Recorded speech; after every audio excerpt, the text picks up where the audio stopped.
Let's bear in mind that this section is dedicated to Hiranyakashipu's wisdom. We are hearing some very amazing transcendental wisdom from one of the greatest demons, Hiranyakashipu. So Hiranyaksha's death is being lamented upon by his various relatives, like the mother, Diti, um, his wife, Rushabhanu, Hiranyaksha's wife, and various other relatives. And Hiranyakashipu is taking the opportunity to somehow console all these different relatives. Um, we can see very clearly that most of the demons, like Ravana, Hiranyakashipu, all of these are great scholars. They are also very learned in Vedic scriptures.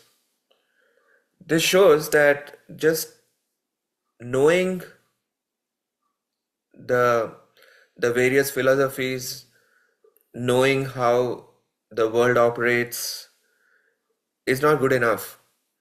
Unless one has proper character, unless one is a devotee of the Supreme Lord, on the basis of which one is exhibiting proper character in this world, all this knowledge just becomes null and void.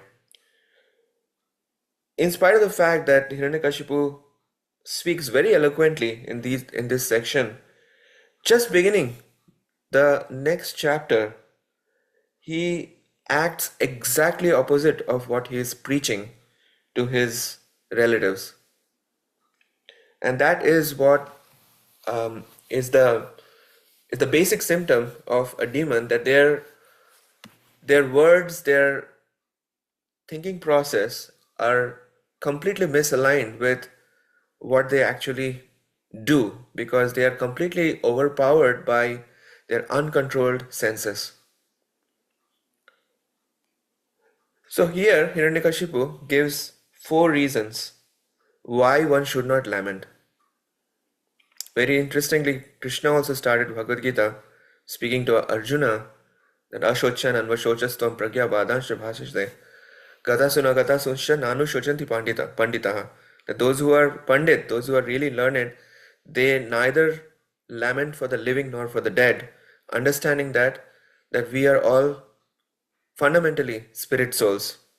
See, here also Hiranyakashipu is delineating the difference between the body and the soul very beautifully, and emphasizing on the eternality of the soul to console his mother Diti and sister-in-law Rushabhanu, and so on and so forth.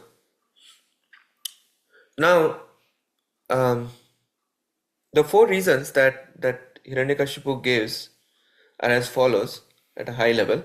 The first reason he gives is um, that Hiranyaksha was a hero, and for him to die in front of his enemy, which happens to be Lord Vishnu himself, is glorious and desirable. Second reason he gives is that all these family relationships, they're all temporary. And he gives a beautiful analogy to drive home the point, just like uh, travelers may be meeting in a restaurant, but after having the meal in the restaurant, they just continue along with their respective journeys. So we don't get necessarily attached to whoever we meet in the restaurant.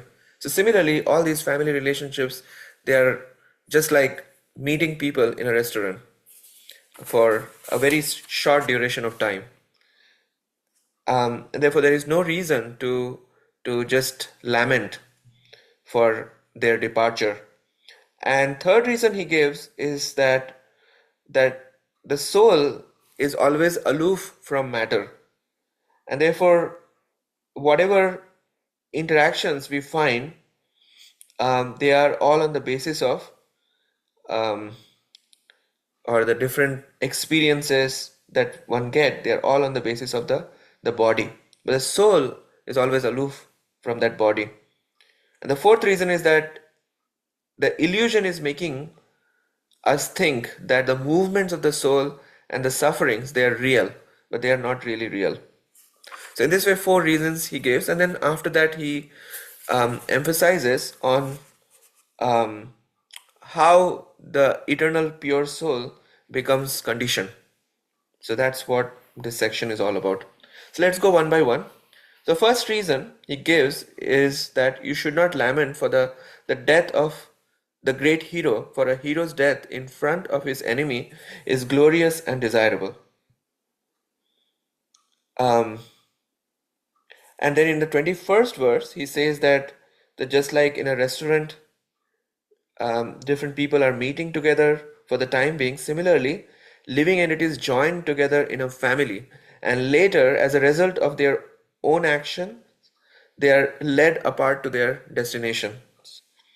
So, in the purport to this 21st text, Prabhupada writes, um, talking about how a family living together in an illusion um, leads to um, improper um, execution of activities. So, Prabhupada writes, in the material world, a so called family is a combination of several persons in one home to fulfill the terms of their imprisonment. As criminal prisoners scatter as soon as their terms are over and they are released, all of us who have temporarily assembled as family members will continue to our respective destinations. And Prabhupada talks about why Hiranyakashipu is considered a demon in spite of his spiritual realizations like this. So Prabhupada writes, although Hiranyakashipu was a demon, he had Vedic knowledge and understanding. Thus, the advice given to his family members, his sister-in-law, mother, and nephews was quite sound. The demons are considered, this is a very important point, the demons are considered highly elevated in knowledge, but because they do not use their good intelligence for the service of the Lord, they are called demons. Okay, so now the third reason Hiranyakashipu gives is um, why the relatives of Hiranyaksha should not lament is that the eternal soul is ever aloof from matter. This comes in verse number 22nd. The spirit soul, the living entity, has no death, for he is eternal and inexhaustible. Being free from material contamination, he can go anywhere in the material or spiritual worlds. He is fully aware and completely different from the material body, but because of being misled by misuse of his slight independence, he is obliged to accept subtle and gross bodies created by the material energy and thus be subjected to so called material happiness and distress. Therefore, no one should lament for the passing of the spirit soul from the body. Prabhupada writes in that purport, the soul is never the body, but is always completely different from the body. Being eternal and inexhaustible, the soul has no death. But when the same pure soul desires to enjoy the material world independently, he is placed under the conditions of material nature and must therefore accept a certain type of body and suffer the pains and pleasures thereof. This continues until he surrenders to the Supreme Personality of Godhead. Prabhupada quotes that Mameva ye prapadyante payamitam tarantite. Until he surrenders, the conditioned soul is carried from life to life by the arrangement of material nature. Srila Jiva Goswami, in this context of 22nd verse, he says um, to point out how the Bhagavad Bhakti is higher than Bhakti mixed with Gyan. So he says, within this Gyan category, some disregard Vishnu's forms and instead worship the Lord as formless. Others esteem the worship of some other controlling entity separate from Lord Vishnu.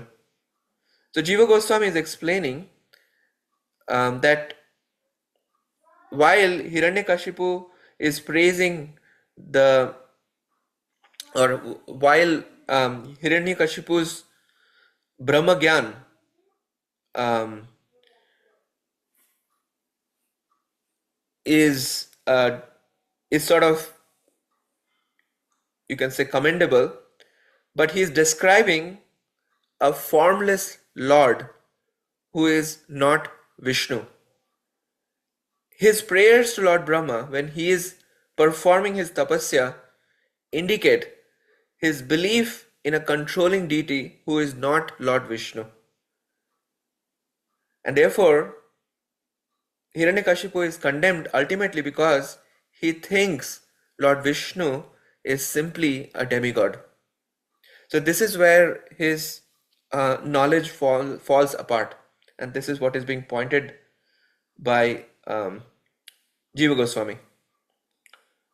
The fourth reason not to lament that Hiranyakashipu gives is that um, that illusion makes us think that the the sufferings that we are undergoing in this material world are real. So that's captured in 23 and 24th verse. Because of the movements of the water, the trees on the bank of a river, when reflected on the water, seem to move. Similarly, when the eyes move, because of some because of some mental derangement, the land appears to move also. In the same way, O my gentle mother, when the mind is agitated by the movements of the modes of material nature, the living entity, although freed from all the different phases of the subtle and gross bodies, thinks that he has changed from one condition to another. Srila Prabhupada writes in the purport number 22 still, that the soul is never the body but is always completely different from the body.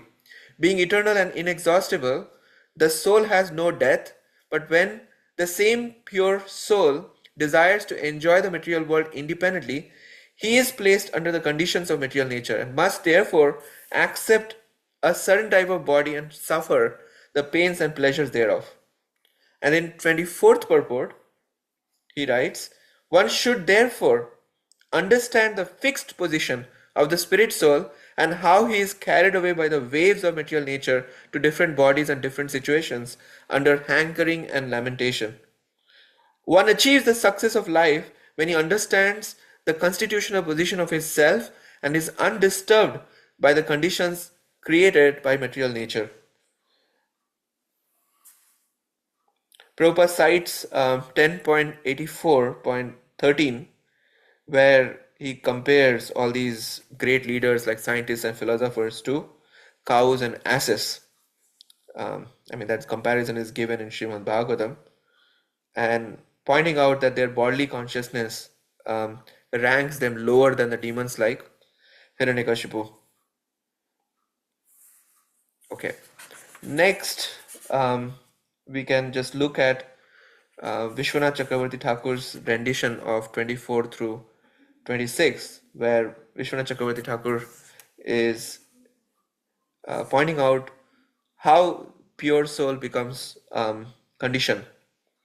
So he writes, the Atma absorbed in the body is overpowered by that body and its qualities and nature. The Atma is by nature pure, but it becomes like the mind, accepting the mind's qualities. Although the Atma does not have a body, it has a mistaken idea that it has one. This is the opposite of the soul's actual condition. Because of this misunderstanding, the Atma connects with desired and undesired objects and feels separation from desired and undesired objects. Thus, Atma experiences karma and accepts a variety of bodies one after another.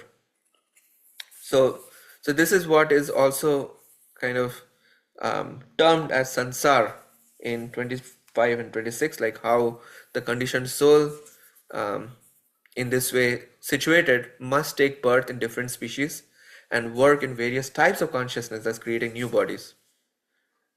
And therefore, birth, death, lamentation, foolishness, and anxiety are due to such material conditions. And sometimes we may come to a proper understanding, and sometimes we fall again into a wrong conception of life. So we can see how Hiranyakashipu's description of the difference between the body and the soul is quite aligned with the message of the Bhagavad Gita in the second chapter. But the key point is that we may know things theoretically, but what matters in practice, how we are utilizing our intelligence in the service of the Supreme Lord or not. Thank you very much. We'll continue.